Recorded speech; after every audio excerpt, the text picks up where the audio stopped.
we were trying to connect to the cell towers, uses too much power. But again, when you're turning on that Wi-Fi location, it's opt-in, and you have notice and control over it. But most people want to opt in because the value and the benefit of the service is so high. Now, in some of the coverage in the Merck and the Journal, there was a famously quoted email between Larry and another product manager. Said, I can't overstate how important it is to have this location data.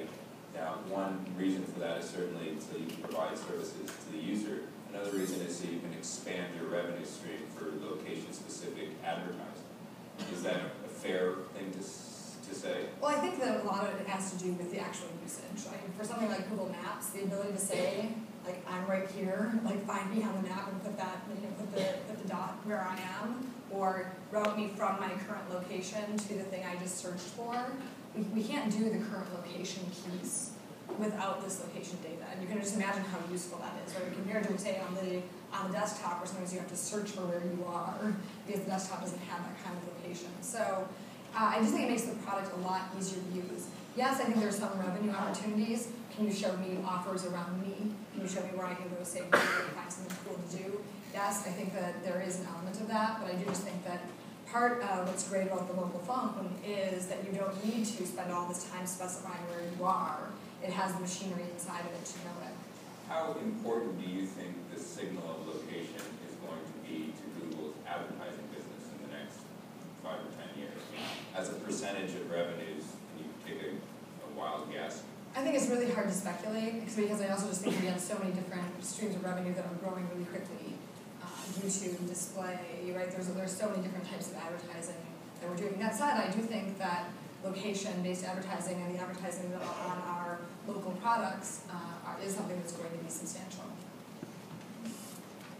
Local, as this, conference in name and spirit, sort of portends, is also social.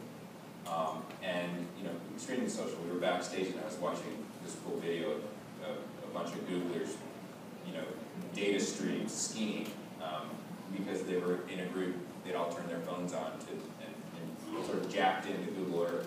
It was super cool to see everyone meet for lunch and ski down and go up to it. So local is social. I'm going to give an opportunity for you to tell this crowd and everyone out there who's watching the tweet stream, what is Google's social strategy?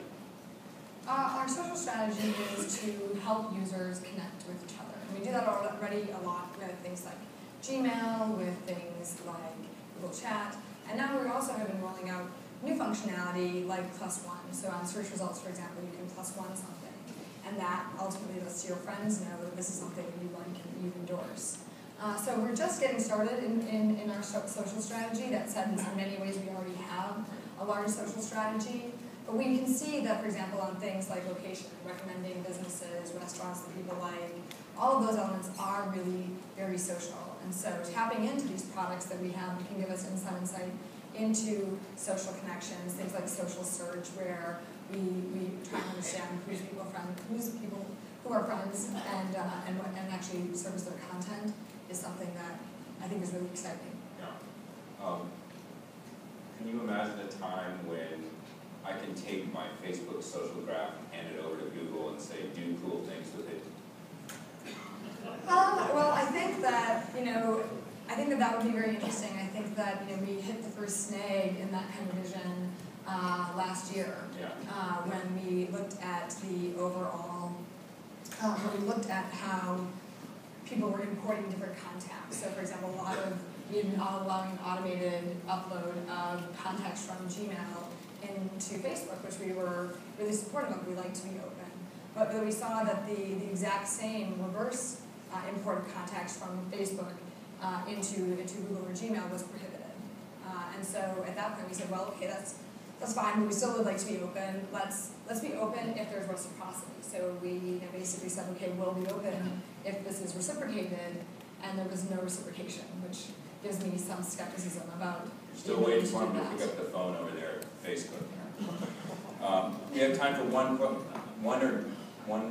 question, one or two questions from the audience. Over here. How do you plan to scale the business photos product? How do you plan to scale the business photos product? Well, right now we are just getting started with it, so we'll officially put out the blog post on Monday. That said, we have several thousand businesses already that have invited us in and had us take the photos. Right now we want to get some experience with taking the photos, stitching them together, how much usage they get, the value it's providing to the business owner. And I think that it's easy to imagine how to scale it, especially given all the users all over who have the ability to take photos. So if this is something that's useful, I think that it would be easy to imagine us calling upon members of the community to help us reach some of the hard-to-reach businesses, and doing it in a way that the business owners would still really like the overall process. We only have time for one more, and this guy had his hand up the whole time. Yeah. Is there an acquisition part of your location strategy? And so is the way you're approaching it different from the rest of Google acquisitions in any way? Is acquisition part of your location strategy? And if so, is it different from any other approach that you might have in the market, other markets? Sure. We actually have done a lot of acquisitions overall in locations throughout the years. So things like Panorama Neo was an acquisition. Keyhole, which is what Google Earth is built on and provided all the satellite imagery, was an acquisition. So acquisitions have played a big role throughout our history, and we're still doing acquisitions. In fact, we closed one just last week of a small company called TalkBin, and they come in this sort of interesting way for business owners to chat with patrons who are on the premises. And this past week, they moved really fast. Just this past week, we rolled it out on Google's campus for the cafes. So we got a bunch of people giving our chefs and our cooks all kinds of feedback about the cafes and what they'd like to see different about it. But we are looking constantly at acquisitions, small and large, to get some ideas around new things that can be built around our own locations. This is a very fast-moving space. There's a lot of exciting startups out there, and we're looking at them. Well, there's your answer. Keep working on it. I think we don't have any more time. I got the 00 minutes sign. So please join me in thanking Marissa for being here twice.